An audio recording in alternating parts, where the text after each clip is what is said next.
Voyons ensemble comment remplacer l'électrovalve régulatrice d'air de ralenti sur ce moteur de 3 litres.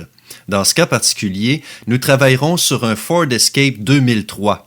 Bon nombre de moteurs de 3 litres sont assez semblables à celui-ci et je crois que, comme moi, vous direz qu'il s'agit d'une réparation assez simple à effectuer. Il y a un connecteur électrique ici et 2 fils. Il suffit de pincer l'ergot pour dégager le connecteur. Ensuite, il y a 2 boulons à tête de 8 mm qui sont faciles à enlever au moyen d'une clé à percussion. Et voilà, notre vieille électrovalve régulatrice d'air de ralenti est déjà enlevée.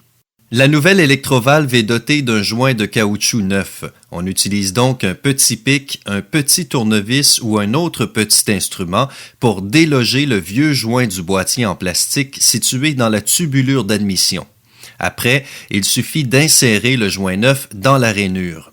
Une fois que le joint est bien calé dans sa rainure, on installe la nouvelle électrovalve et, évidemment, on commence par serrer les boulons à la main en s'assurant de ne pas fausser les filets, car il ne faudrait surtout pas endommager certains composants de l'admission. Ensuite, on poursuit le serrage avec la clé à percussion avant de faire un dernier serrage avec une clé à main pour s'assurer que les boulons sont serrés à fond.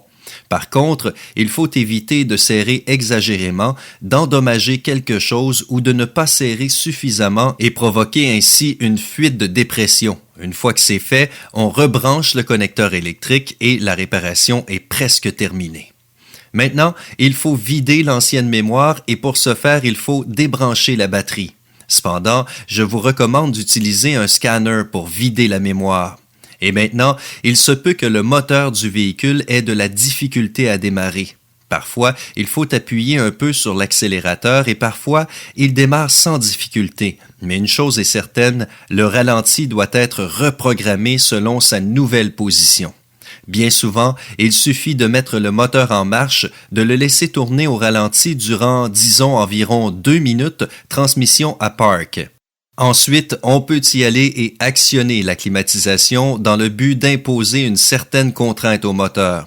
On laisse le moteur tourner au ralenti encore 2 minutes, puis on embraye la transmission tout en appuyant sur la pédale de frein et on laisse le moteur tourner durant quelques minutes encore.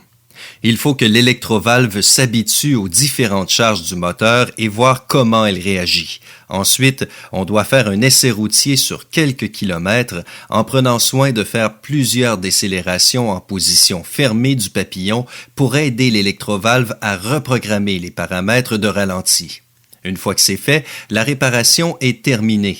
J'espère que vous comprenez maintenant en quoi consiste le remplacement de l'électrovalve régulatrice d'air de ralenti ainsi que la reprogrammation des paramètres de ralenti sur ce Ford Escape équipé d'un moteur de 3 litres.